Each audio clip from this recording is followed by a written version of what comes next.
Have y'all heard about the two opposing armies on winged horses in an epic sword fight over Chimney Rock, North Carolina?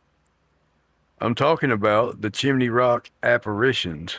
It's one of the most notorious and documented cases out of North Carolina. But before we get to the sword fighting part, I got to back up a few years. The first incident happened in 1806, the summer of 1806. It was July, about this time of year. And little Elizabeth Reeves was in the cotton field of her family's property near Chimney Rock when she goes running into her house, shouting to her older brother that there is a man in the sky outside. Now, not only is this the days before flying, this is the days before mountain climbing. So this is totally absurd to her brother, just totally irrational. He dismisses her. He does not believe her, tells her to go away, but she persists. She says it looks like he's rolling a stick around up there or something, and that there's a heap of them. So he caves, probably more just to get her to be quiet than out of belief. But he caves and he goes to look. And when he gets to where she was standing, he starts hollering for their mama. Well, the mom comes running, and all the commotion has attracted the youngest daughter and a neighbor. So now the entire Reeves family is gathered out here. And Patsy Reeves, the mother, she doesn't even get to where the children are standing, and she turns to face Chimney Rock. And she goes on in a sworn statement for the Raleigh newspaper later to recount what happened. But in the skies, there was a throng of people, like in groups. They were floating through the skies and assembling at Chimney Rock.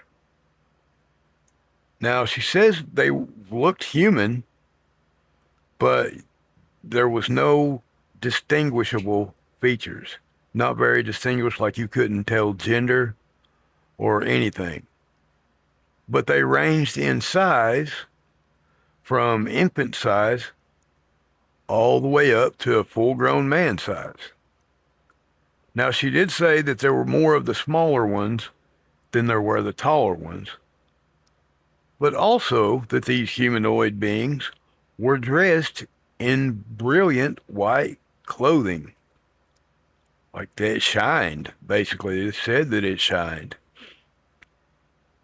Well, after they had all assembled at Chimney Rock, three of these humanoids ascended even further into the skies, and then the rest of the whole congregation followed them, and the whole crew ascended into the heavens, they disappeared. Well, by the time all this had concluded, not only was the entire Reeves family out there, but there were two neighbors.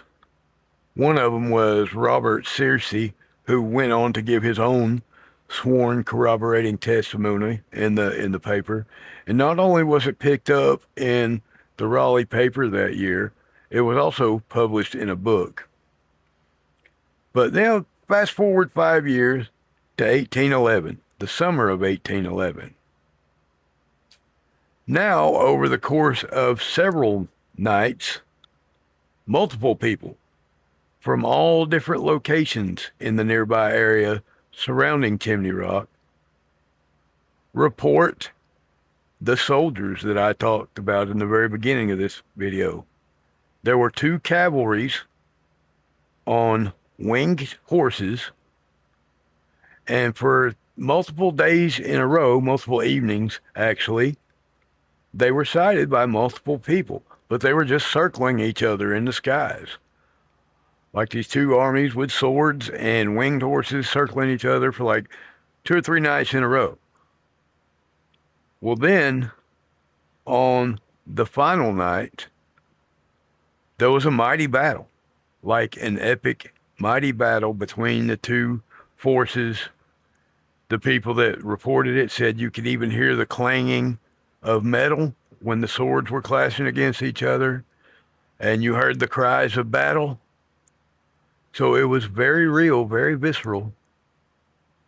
But that is the story of the Chimney Rock apparitions. I hope you guys enjoyed it. That's been Jay's Haunted Appalachia for tonight. I appreciate you guys sending me your stories. We've had some great, true personal stories here lately. So please keep sending those. My address is posted to all my profiles, easy to find if you'd like to get a hold of me. But again, that's been Jay's Haunted Appalachia for tonight. I hope you guys enjoyed the story. Keep Appalachia haunted, y'all.